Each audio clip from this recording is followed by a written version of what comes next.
சொந்த முயற்சியில வந்த எல்லாத்தையும் விட்டுட்டு வந்த உங்களுக்காக என்ன சொந்த முயற்சியில நீங்க வந்தீங்க? இல்ல நான் கேட்கிறேன், என்ன சொந்த முயற்சியில நீங்க வந்தீங்க?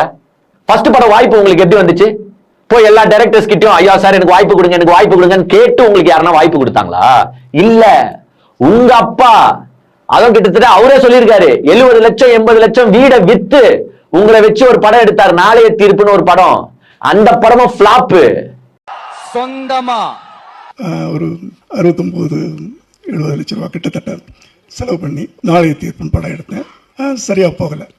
அதுக்கப்புறமா எப்படின்னா பையனை மூஞ்சி ஃபெமிலியர் ஆக்கணும்ட்டு விஜயகாந்த் சார் கிட்ட போய் கேட்டு விஜயகாந்த் சார் ஓகே சொன்னாரு. மனைவி சொன்னாங்க, ஏங்க நீங்க விஜயகாந்த் கிட்ட கேட்கல அப்படின்னு. உங்களோட விஜய் நடிச்சா நல்லா இருக்கும்னு நினைக்கிறேன். பண்ணுவோம் சார். திங்க் பண்ணவே இல்லை. பண்ணுவோம் சார்.